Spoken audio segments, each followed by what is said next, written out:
and most likely they will be together for the whole rest of it. Yeah. Kahlan's got this in her control now. Yeah. It's done, guys. Yeah. That's why this is the last book. It's happily ever after this. Yep, only 3. It was a trilogy. It was, yeah. A lot of people don't know that. Yeah. A lot of people think there's 20-something, but no, not actually. Yeah. Just 3. So Richard asks where Zed and Gratch are, but they end up having a little, like, I thought they were with you moment, both of them. Oops. Like, I thought you had the kid. Weren't you watching him today? Oh, God. Shit. Did you shut the garage? Kevin! Fuck. That's what this is. Yeah. Which is almost a little bit funny until Richard's like, actually, I saw some shit at the keep. So if they did show up there, it's probably not great because I sniffed some blood and it might be Gratch's. I love the way he describes that whole thing. He's like, look, merrits with blood stinks. Not all the blood I saw up there stinks because I went through and touched all of the blood with my bare finger and smelled it. Which is super healthy. And because we had to go into such a crazy in-depth story at this moment, right fucking now, when there's nothing going on around us, I promise. We're totally safe. Yeah. What? Oh, no, I get making out for like a few seconds. You got to. You know, but just, we got to keep this quick, man. We don't have time. Literally, I thought they were with you. Oh shit, they weren't. They might have died. We'll talk about it later. Yeah, we'll get out of here and then figure out where the fuck they are. Yeah, I'll tell you what I thought might have happened. Cut to running. Yeah, right now. Back when I was 4, and my uncle had a story about a bridge, all of which I will explain to you now. Yeah. Well, Richard assumes that they're dead, and at this time is when he realizes there's a collar around Kahlan's neck. So he's like, what the fuck is that? And he reaches up and just like crumbles that shit. He's like, nah. Doesn't even give her a chance to get her full sentence out. Yeah. Just, well, that's done now. Yeah. No one collars my lady. Crack. And then there's no like, oh my god, how the fuck did you do that type shit. But again, he did get out of his own. No, he didn't. Oh, but he has like special magic. So I think she's just like, Richard could do anything because he just does stuff. Yeah, he does. That's just which is funny. And I will give a soft spoiler. Need but magic. For need magic, yes. He gives it his need. His hot, burning need. That's all it takes. Yeah. No, but for the rest of the series, people are constantly telling Richard what he's not able to do. And you would think after let's be honest, first book, Richard's going to do some crazy shit that apparently is against the rules. That's how his magic works. Stop questioning him on everything. So in a way, I'm happy that Kahlan was like, cool, got the collar off. That's all I really needed. And we were just saying how they don't have time to sit and explain and ask everything. Right. So it works. Yeah. But still, this is just one instance where they don't. And beyond this, Kahlan especially can be really hard on Richard about what he can and can't do. So I thought that was very interesting. But at this point, it's something that is, like you said, self-serving. Because she can hear, or if not hear, but feel her confessor magic back almost immediately. She's like, oh my god, that's such a fucking relief. Oh, it was gone. Yay. And then they have to go. They're like, we gotta go now. Now is when we cut to running. Right. And then we're back. We're back with the rest of the group. We just cut through all of that bullshit about running through the palace and trying to figure out how to get the fuck back. Because apparently they both memorized the map of the palace at this point. We know Richard has, but Kahlan apparently also This is her first time here. Yeah, apparently she was totally fine at finding a Hern and then finding her way back. Whatever. Anyways, I digress. Richard welcomes Kevin and Verna in an amazing, beautiful little way. He's like, Kevin, hey, looks like you put on a couple pounds there, bud, but I don't have any chocolates today. Sorry. Sorry. Verna, oh my god, you smell fucking terrible. Like, love you, but that's the last hug you're gonna get until you take a bath. You need to stand over there. Thank you. And I think he's probably the only person who could have gotten away with greeting her in that manner at this point today. Like, yeah, she smells pretty fucking bad, but I've had a bet, like, she would have a right to go off and literally anybody else for being like, you smell bad. Well, fuck you. Do you know what I was going through? Yeah. But no, Richard gets a pass because he's charming. And I think maybe part of that is because she knows Richard was also a prisoner here, not necessarily in the same conditions she was, but like he knows what it is to be a prisoner on a couple different levels, even when you go back to the Mord Sith stuff.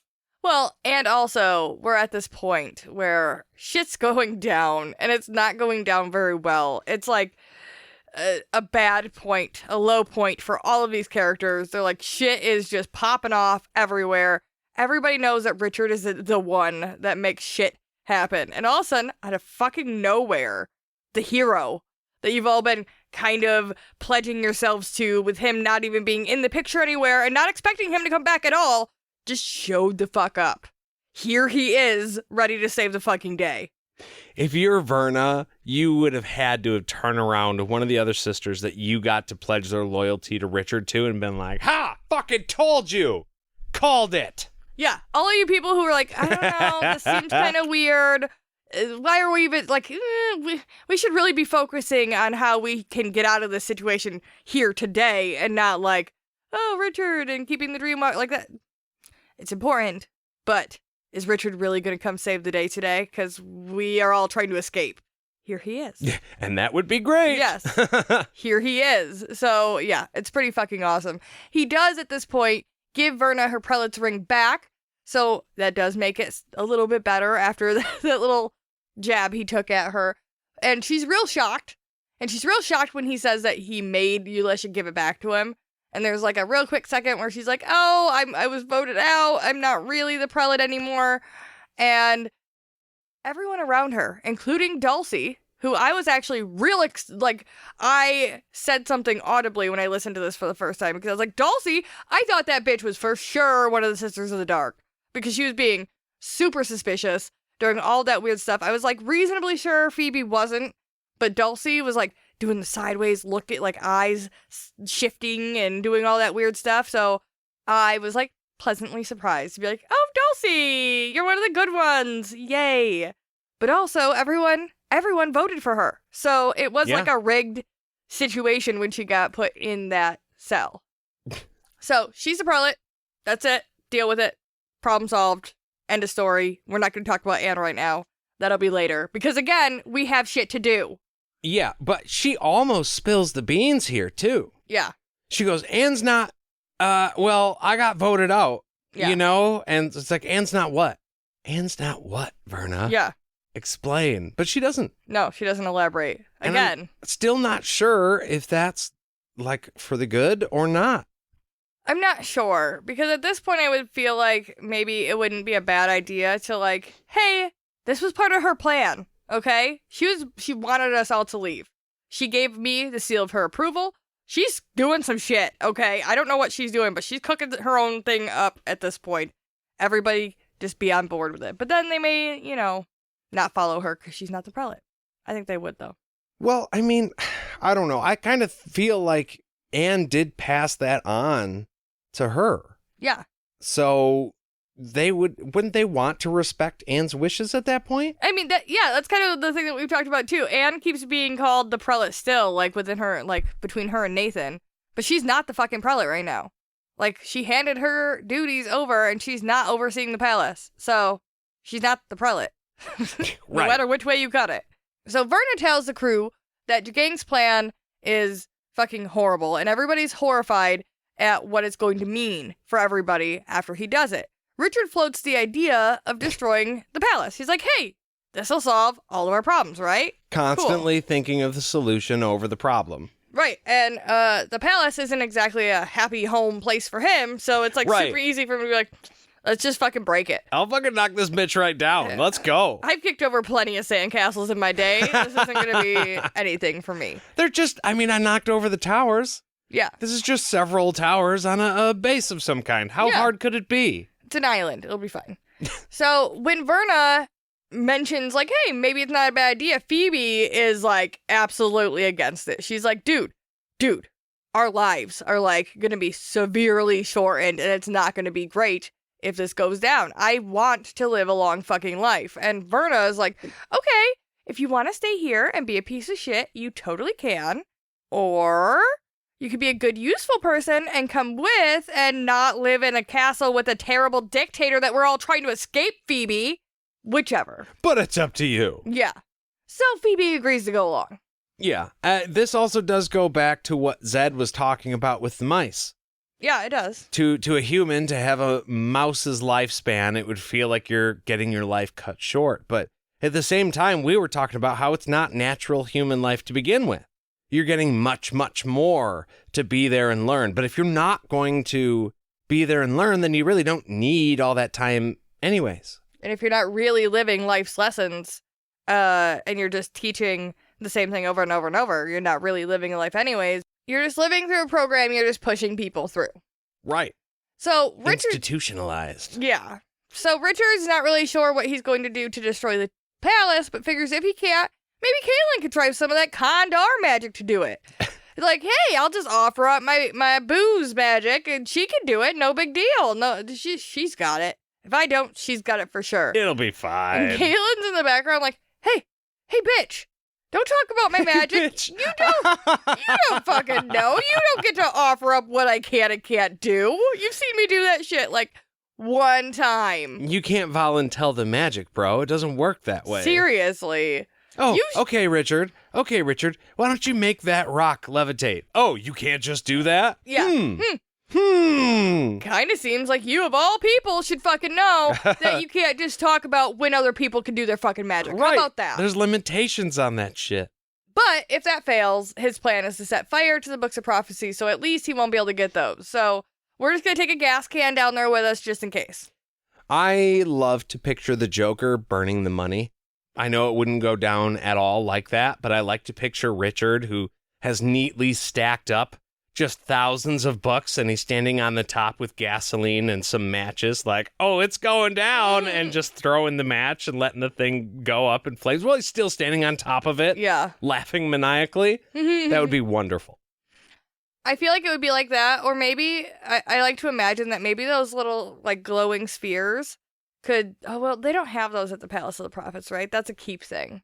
That is a keep thing. Okay, because I want to imagine them like fire bombs from Sea of Thieves, to where they light up and they cause light, but if you chuck them, they light shit on fire. So like there's liquid fire on the inside. Yeah, like yes, liquid fire. So a Molotov cocktail. Yeah, he could just chuck a whole bunch of those all over the room and have it done real quick. With magic. Magitov cocktail? Yeah. I'll work on it. Yeah.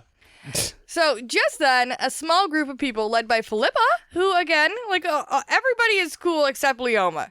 She was the only one that was close, that was a total bitch face. But this little group enters the gate after giving the shitty, terrible, stupid password to Kevin. Happy Halloween. Yeah, happy Halloween. She says, Jagang's troops are here, and the SODs are totally destroying the docks. They have the men from the Lady Sepha, those poor men, are doing, and they're doing terrible, terrible things to them over there at the docks. And we should feel terrible. Like, the way she says it makes you feel like you should feel bad for those guys. Yeah, but I think it's because they don't really know what those guys are and what they're capable of. So you as the reader are like, yeah, bad for them, but fuck those guys. Yeah, fuck those guys. And so, like, there's a small part of you that kind of wishes that we heard what happened, but because Terry does get pretty graphic in most of these books, you can only assume that if he chooses not to put what's happening to these guys in there, it's gotta be pretty fucking bad nightmare fuel. One could assume, yeah. But I don't know. Because he gets so visceral in a lot of his writing, put it in there. Put it in there. She's just impaling these men on, like, the masts and shit, but, like, in their assholes. Sorry, wow, that caught me off guard. Or making Vlad the Impaler style? Yeah. Right up and then out the content warning, out the mouth. Little late. Stick them on most likely. Stick them on the pole, and then, I mean, I'm getting real Silence of the Lambs type vibes. Making their skin into sails. Like Ed Gein? Yeah. Oh, fuck! Our son just came downstairs with black paint on his face because Not that kind of black. He was wearing a mask and had to black out his eyes. But Jade turned around and he was like 5 feet behind her. And she did not expect that.